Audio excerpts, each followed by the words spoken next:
Alright everybody, I thought I'd do is a quick unboxing video. Let me just get this situated a little better there. There we go. So the White Freightliner has a reputation, I think, among builders, practitioners of this, let's do it this way, of this particular hobby. Alright, so the first thing I noticed out of the box is the wheels don't have those black centers, the cores that have to be cut out, and the wheel bead has to be cleaned up from that. It's kind of a pain in the ass, kind of a process it takes to get the wheels ready. These are ready to go right out of the bag, so that's good.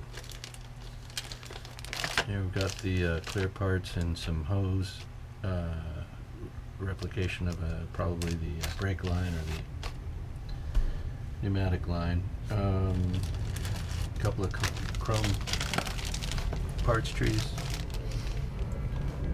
And got your wheels, got your muffler, got your little air tanks, got your whatnot, and you got your grills and bumpers. Looks pretty nice. A lot of times I prime over and paint the chrome in a body color or accent color. I don't know. Probably the one I put the most chrome onto out of any of these was the Mac. Anyway, clear parts, windshield, whatnot. So here's the main issue or problem with this kit. Let me see if I have this on camera here. And it's just, I can see why this is a problem. So they've molded the cab in two pieces.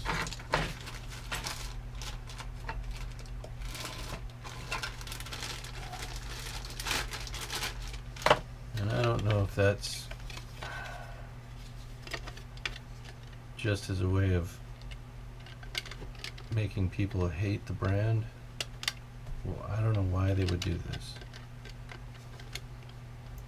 There's nothing about this cab that requires this brake, unless they thought that people would want to model a yard truck, something that would basically stay on a construction site or stay on a logging site and just run trailers, loaded and empty back and forth from the gate into where the main operation was happening, or something along those lines, what they call a yard truck. And the other thing I can't figure out, why are there, and they have the wipers molded in to the plastic. It's just horrible the way they have this done up here. And I'm thinking I'm probably going to have as much problem with that as everybody else seems to. But I thought I'd take it on and just see what's the deal. Alright, so all the usual stuff. Big pieces, little pieces, truck parts, one and all. And then there's the, let's see what it says about this. Read this before you begin. Well, for all the good it does. AMT instructions. There are no part numbers stamped anywhere on the trees. These part numbers aren't part numbers, they're order of assembly. So they're telling you here, this isn't part one, the engine block, it's the first part of your assembly. Glue the two halves of the engine block together, and that's step one. So that's what these are. In their way of conveying information, this is a step-by-step, paint-by-number type thing. Glue these together first, put the oil pan on second. Where's 3? This is why this is silly as all get out. So you know, you want to have a look at that, see what their order of assembly is. Following it, you know, it can be good or bad, because sometimes even in their order, oh, there it is, transmission and the rear plate and so forth. Even in their order of assembly, there are mistakes where you'll follow their instruction and then you'll find a piece that needed to go somewhere in between or underneath one of the parts that they have you install beforehand. So it's always a good idea to go through and dry fit all the parts from each step. Some guys will cut out everything in this section, cut it all out, put it in a tray, and then, you know, piece it together that way. I'm not there yet. I tend to go take off a few pieces. I might take off just, you know, the top half of the drawing in parts and see how they work, and then see what else is supposed to go and whether or not there'll be a problem. But you know, that other idea, probably not a bad idea, just to go pull every item that they have shown in each step, clean them all up. This is the other big part of this process for me anyway, is the sanding. And some folks don't do a whole lot of sanding. They'll just cut the part off the tree, maybe clean it up, maybe not. I've seen YouTube videos where these parts have seams on them. They have the big chunk sticking out where it had been attached to the parts tree, and it's just, I don't know.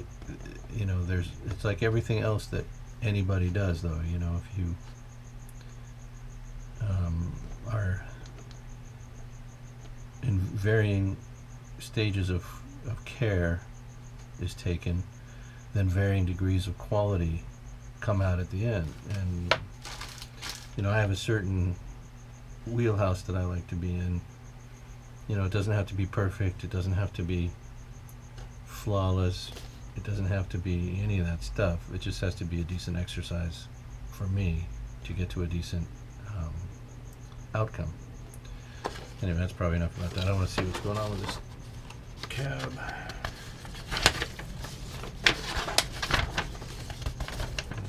Where is this thing folded? Alright, so engine, wheels. This is the same order of assembly that they seem to always do. Build the engine.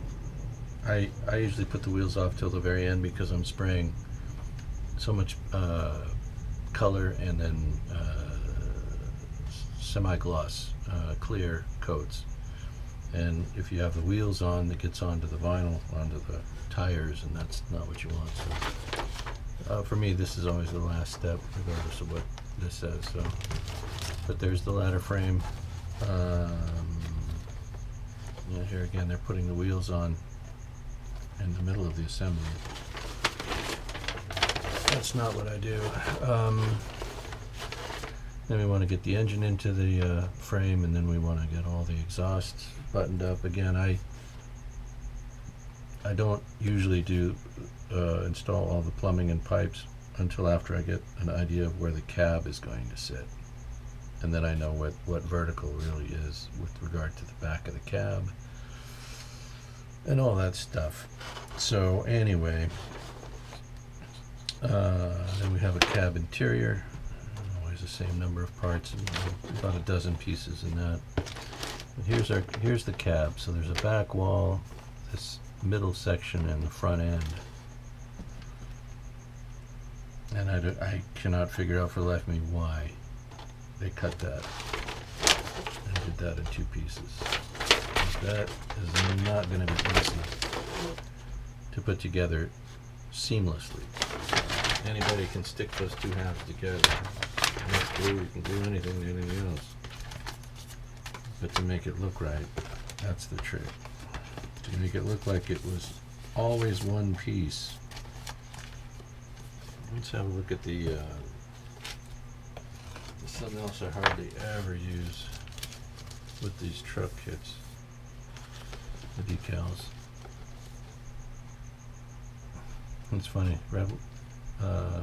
red, black, and white, which is the same colors I used on the Mac. Not that it matters.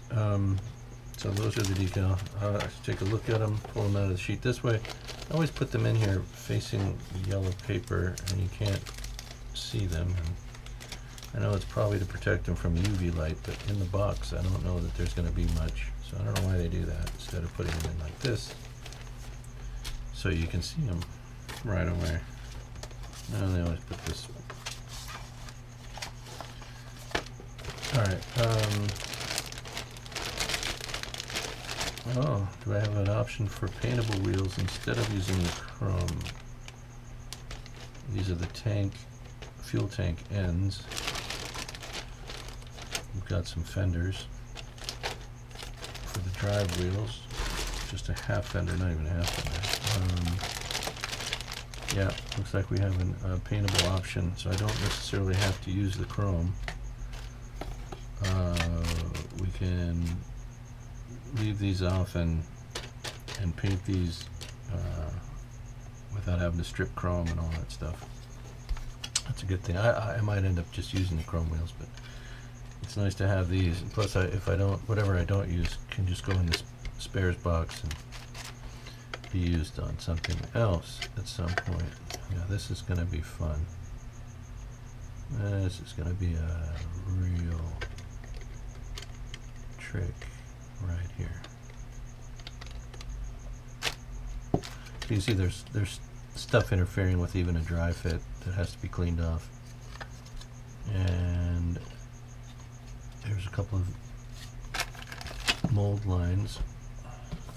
I don't know if you can see these, but